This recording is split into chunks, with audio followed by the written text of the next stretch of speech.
আমাদের দেশে বুঝতে বলা কিছুটা বিপজ্জনক। কেন হেডা কই?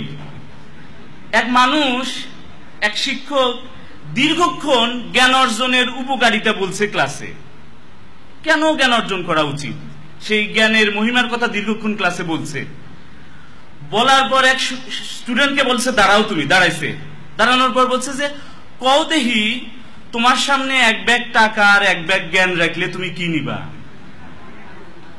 ছাত্র অবলীলায় বলছে আমি তো স্যার টাকা নিব।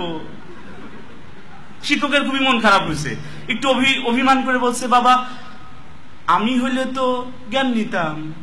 ছাত্র বলে হ্যাঁ যার যেটা অভাব, আমার টাকার অভাব আমি নিব, আপনার জ্ঞানের অভাব নেন, আমার লাগবে না জ্ঞান। আমাদের দেশে এই জন্য জ্ঞান অর্জন করতে বলাটা কিছুটা বিপজ্জনক। কিন্তু আমি তোমাদেরকে আশ্বস্ত করছি,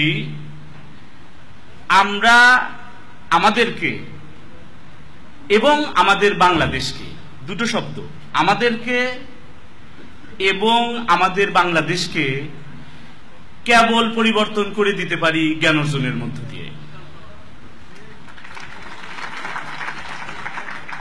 কারণটা কই? তোমাদের সাথে আমি যদি এখানে এখন না হয় এবং নামাজের পর থাকে, ওই সময় যদি আমি 10-20 মিনিট আরো নেই, তোমাদের কি আপত্তি আছে? তাহলে একটু সময় নিয়ে সব বিষয় বলা যাবে। বুঝি না? জোরে কও।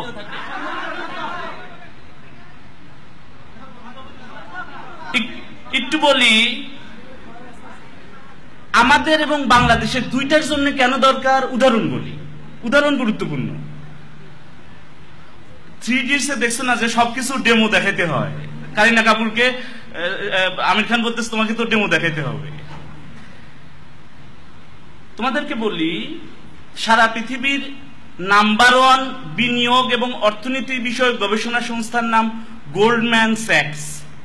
কি নাম বলো? আমেরিকা অবস্থিত। গোল্ডম্যান স্যাক্স বলছে আগামী দিনে সারা পৃথিবীর অর্থনীতিকে নিয়ন্ত্রণ করবে 5টা রাষ্ট্র। কটা বলো? এই 5টা রাষ্ট্রে তারা নাম দিয়েছে BRICS. Brazil, India, Russia, China, South Africa.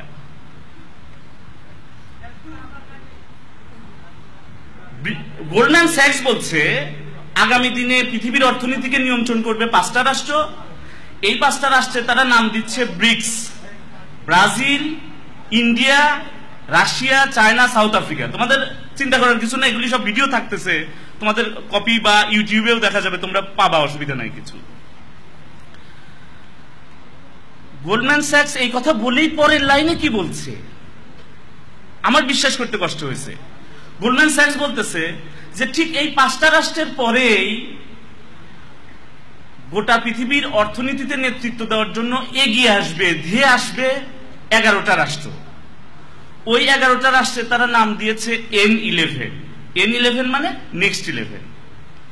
এবং গোল্ডম্যান স্যাক্সের তথ্য অনুসারে সম্ভাবনাময় ওই 11টা রাষ্ট্রের অন্যতম রাষ্ট্রের নাম বাংলাদেশ। আমি ব্যক্তিগতভাবে খুবই বেদনা বোধ করি যে বিভিন্ন সময়ে আমি দেখেছি যে আমাদের নীতি নির্ধারণকারী ব্যক্তিদের একটা উল্লেখযোগ্য অংশ গোল্ডম্যান স্যাক্সের এই তথ্যের ব্যাপারে অবগত নন। ফলে রাষ্ট্র হিসেবে বাংলাদেশের সম্ভাবনা তারা বুঝতে পারেন না। প্রশ্ন হতে পারছে গোল্ডম্যান স্যাক্স কি দেখে বাংলাদেশের এই সম্ভাবনার কথা বলছে? তারা অনেকগুলি ইন্ডিকেটর বলছে এবং বিস্ময়কর ব্যাপার হচ্ছে সবচেয়ে শক্তিশালী ইন্ডিকেটর তারা যতগুলি বলছে তার মধ্যে একটা বলছে পপুলেশন, জনসংখ্যা।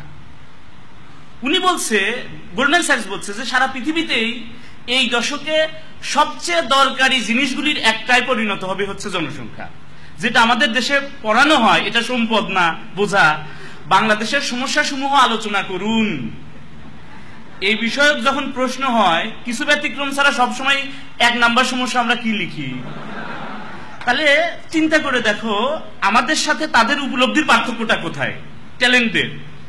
আমরা যেটাকে সমস্যা বলছি তারা সেটাকে কি বলছে, সম্ভাবনা। প্রশ্ন হলো সম্ভাবনা কেন? অনেকগুলি কারণ। তার একটা হলো আমাদের দেশে জনসংখ্যার বাড়তি আছে, কিন্তু সারা দুনিয়ায় জনসংখ্যা বাড়তি না, ঘাটতি। উদাহরণ কই, বাংলাদেশে পার বর্গ কিলোমিটারে লোক বাস করে প্রায় 1000।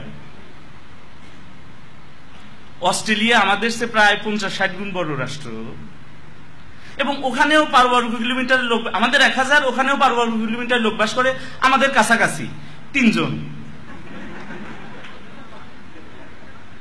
আমাদের আয়তন 1,47,000, 1.5 লক্ষ বর্গ কিলোমিটারেরও কম। কানাডার আয়তন প্রায় 1 কোটি বর্গ কিলোমিটার। বাংলাদেশে পার বর্গ কিলোমিটারে বাস করে 1000 জনের কাছাকাছি, কানাডাতেও আমাদের কাছাকাছি 2.5 জন। তার মানে সারা দুনিয়াতে জায়গা ফাঁকা পড়ে আছে, এবং যোগ্য লোকের প্রয়োজনীয়তা আছে। তারা প্ল্যান করেও যোগ্য লোক বাড়াতে পারবে না, মানুষই বাড়াতে পারতেছে না, যোগ্য লোক তো নয়। কারণটা বলি, গোটা পৃথিবীতে 18টা দেশের জনসংখ্যা বৃদ্ধির হার মাইনাস, তার মধ্যে 17টা ইউরোপে। এবং ইউরোপের এগুলি চিন্তা করতে বলতেছি ভাই, শুধু বলার জন্য বলা না। ইউরোপের জনসংখ্যাটা কমছে, কমবার হারটা ভাবো। 1900 সালে ইউরোপের জনসংখ্যা ছিল সারা পৃথিবীর মোট জনসংখ্যার 25%। বর্তমানে এটা কমে দাঁড়িয়েছে 11%, এবং 2050 সালের মধ্যে 7%-এরও নিচে নেমে যাবে। সারা পৃথিবীর অর্থনীতির একটা বড় অংশ নিয়ন্ত্রণ করবে তারা, কিন্তু জনসংখ্যা 7%-এরও কম। প্রশ্ন হতে পারে জনসংখ্যা এত কম কেন? জনসংখ্যা কমের একটা প্রধান কারণ হলো তাদের পরিবার প্রথা ভেঙে গেছে।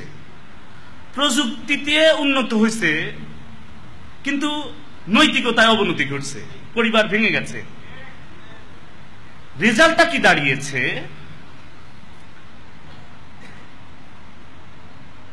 আমাদের দেশে বলে 2টির বেশি নয়, 1টি হলে ভালো হয়। ইউরোপে পুরা উল্টা, বেবি নিন দেশ বাঁচান। স্লোগান দিয়ে লাভ হচ্ছে না, কারণ তারা এটা বৃদ্ধি করবার যে মূল প্রক্রিয়া, পরিবারকে ভেঙে ফেলছে। এখন প্রযুক্তিতে বৃদ্ধি হলেই কি জনসংখ্যা বাড়ানো যায়? জনসংখ্যা কমে গেলে কি কোনো কোম্পানিকে অর্ডার দিয়ে বলা যাবে ভাই আগামী বছর আমাকে 20,000 বেবি দিয়ে? তাহলে প্রযুক্তি দিয়ে জনসংখ্যা বাড়ানো যাবে না পরিবার ছাড়া। আমি কি পরিষ্কার কি বলতে চাচ্ছি? পরিবারকে শক্তিশালী রাখতে হবে। সেই জায়গায় আমরা এখনো শক্তিশালী, মাশাআল্লাহ। ওরা পরিবার প্রথা ভেঙে যাওয়ার কারণে রেজাল্ট কি দাঁড়িয়েছে? ইউরোপে এখন মোর দেন 40% মানুষ বিয়েই করে না জীবনে, একেবারেই না। যারা বা বিয়ে করে তাদের 80%-এর প্রথম বিয়েটা ভেঙে যায় বিয়ের 1 বছরের মধ্যেই। ফলে তারা বাবু নেবার রিস্ক নিতে চায় না। আমেরিকায় তুলনামূলক কনজারভেটিভ সোসাইটি মনে করা হয় ইউরোপের চেয়ে। সেখানে বিয়ে করে না এমন মানুষ 30% ছিল, এটা এখন 35-40% হয়ে গেছে। রেজাল্টটা কি? জনসংখ্যা বাড়ছে না।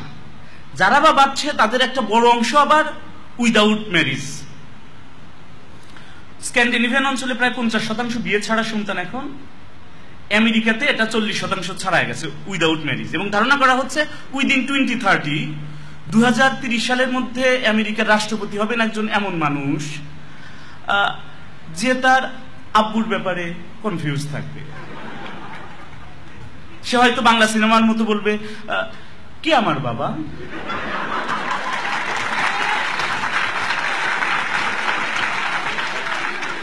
এরকম বাংলা চলচ্চিত্র আছে কিনা কও? স্বামী কেন আসামি, শান্ত কেন মাস্তান। তারা হয়তো বলবে, কে আমার আব্বু? ফলে বিজ্ঞান এবং প্রযুক্তিতে তারা এগিয়ে গেলেও নৈতিকতার ক্ষেত্রে যেহেতু তাদের প্রবলেম আছে, ফলে জনসংখ্যা বৃদ্ধিতে পারবে না আমাদের সাথে। পরিবার প্রথা যেহেতু ভেঙে গেছে তাদের।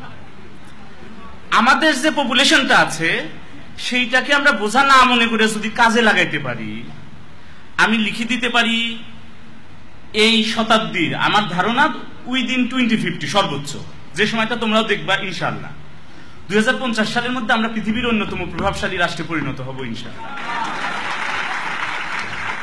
এইটা নিশ্চিত করব আমরা সবাই মিলে।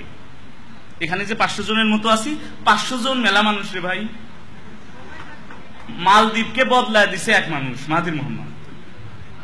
আমরা যদি সিদ্ধান্ত নেই যে আগামী 20 বছরে বাংলাদেশকে সমৃদ্ধ করব এবং প্রত্যেকেই সেই সমৃদ্ধ করার ক্ষেত্রে ভূমিকা রাখবো, বাংলাদেশ বদলে যাবে ইনশাআল্লাহ।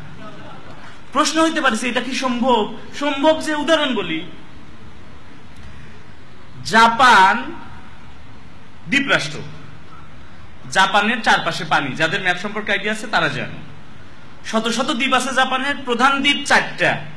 জাপান নামটা মিষ্টি হলেও তাদের প্রধান দ্বীপগুলির নাম কি? তিতা। একটার নাম হোক্কাইডো, একটা হনশু, একটা কিউশু, আর একটা শিকাকু। এই 4 প্রধান দ্বীপ নিয়ে জাপান গঠিত। তার মধ্যে সবচেয়ে বড় দ্বীপটা হচ্ছে হনশু দ্বীপ, যেখানে রাজধানী টোকিও অবস্থিত। চারপাশে কোন রাষ্ট্র নাই যার সাথে তার স্থল সীমা আছে। জাপানের খনিজ সম্পদ নাই, খুব অনুল্লেখযোগ্য, নাই। তেলের খনি, গ্যাসের খনি নাই। জাপানের জমি উর্বর না, শস্য ফলে না, ভালো শস্য ফলে না। আয়তন 3,29,000 বর্গ কিলোমিটার হলেও বেশিরভাগ এলাকা আগ্নেয়গিরি হওয়ার কারণে মানুষ বাস করতে পারে মাত্র 76,000 বর্গ কিলোমিটার এলাকায়, এবং সেখানে মানুষ 13 কোটির বেশি, প্রায় 14 কোটির কাছাকাছি। 14 কোটির মতো মানুষ বাস করে 76,000 বর্গ কিলোমিটার এলাকায়। তেলের খনি নাই, গ্যাসের খনি নাই, উর্বর জমি নাই। কিছু যে নাই তা না, ভূমিকম্প আছে। এরপরে ফল কি? আমাদের মাথাপিছু আয় $1,000, যাদের তেলের খনি আছে, গ্যাসের খনি আছে। বীজ ফেললেই ফসল ফলে। আহা, কি উর্বর জমি! এক জমিতে ফসল ফলে বছরে 3 বার। আছে কিনা বলো? আমার ফ্যামিলি কৃষক ফ্যামিলি, তোমাদের অনেকেরও তাই হতে পারে। তোমরা প্রাইভেট ইউনিভার্সিটি পড়ো, তোমরা সম্ভবত বড় লোক হবা, আমি গরিব মানুষের ছেলে। একেবারে জমি কাদামাটির ভিতর থেকে বড় হয়েছি, ফলে জমির উপকারিতাটা জানি। এই দেশের জমি কি সোনাফলা জমি! সোনাফলা জমি আছে, খনিজ সম্পদ আছে, সীমান্তবর্তী দেশ আছে, ভূমিকম্পের প্রবণতা এত বেশি নয়, মানুষের বাসযোগ্য জমি জাপানের চেয়ে বেশি। এরপরে আমাদের মাথাপিছু আয় অ্যারাউন্ড $1,000, কিছু কম বেশি, বা $1,100 সামথিং। জাপানেরও আমাদের কাছাকাছি $40,000।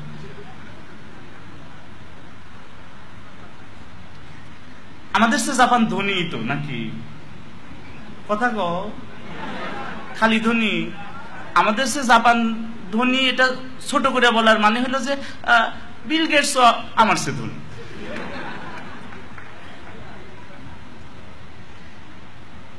কেমনে এত বড় হয়েছে? 2 বার পারমাণবিক বোমা দ্বারা আক্রান্ত হয়েছে তারা। পাশে চীন, অন্যদিকে আবার আমেরিকা। এই সমস্ত শক্তির সাথে ব্যালেন্স করা। চীনের সাথে সম্পর্ক খারাপ, উত্তর কোরিয়ার সাথে খারাপ, দক্ষিণ কোরিয়ার সাথে ভালো। যে আমেরিকা বোমা মারছিল এক সময়, সেই আমেরিকার সাথে আবার সম্পর্ক ভালো করতে হয়েছে। এখন জাপানে আমেরিকার সেনাঘাঁটি আছে।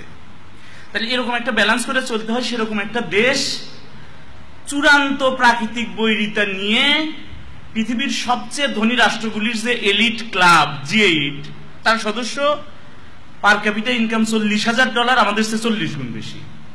কেমনে পারছে? কিচ্ছু না, খালি সিদ্ধান্ত নিছে। তারা বুঝছে আমাদের সম্পদ একটাই, মানুষ 14 কোটি বা 13 কোটি বা 12 কোটি। এদেরকে সম্পদে পরিণত করতে হবে। জাপান এখন থেকে 30-40 বছর আগে তাদের লোকজনকে রাষ্ট্রীয় খরচে বিদেশে পড়তে পাঠাইছে, বিজ্ঞান এবং প্রযুক্তিতে দক্ষ করে দেশে নিয়ে আসছে, শিক্ষা প্রতিষ্ঠানগুলিকে শক্তিশালী করেছে, উন্নততর প্রযুক্তি শিক্ষা দিছে, জনগণকে সম্পদে পরিণত করেছে। ফলাফল দাঁড়িয়েছে তারা পৃথিবীর অন্যতম ধনী রাষ্ট্রে পরিণত হয়েছে। আমরা বাংলাদেশ পৃথিবীর অন্যতম ধনী রাষ্ট্রে পরিণত হইতে পারি আমাদের জনগণকে সম্পদে পরিণত করার মধ্য দিয়ে। আমরা আগামী দিনে আমাদের জনগণকে সম্পদে পরিণত করব ইনশাআল্লাহ। কেউ কেউ না বুঝে বলে বাংলাদেশ তো পারবে না। কেন? কারণ এত ছোট রাষ্ট্র কি পারবে? গোটা পৃথিবীর জিওগ্রাফি সম্পর্কে তাদের ধারণা নাই। এইবার বিশ্বকাপ ফুটবলে 3 নম্বর পজিশনে আছে নেদারল্যান্ড। গত বিশ্বকাপে সে সেকেন্ড হয়েছিল, রানার আপ হয়েছিল। শুনছো কিনা নাম? আমাদের আয়তন 1,47,570 বর্গ কিলোমিটার, নেদারল্যান্ডের আয়তন 40,000 বর্গ কিলোমিটার।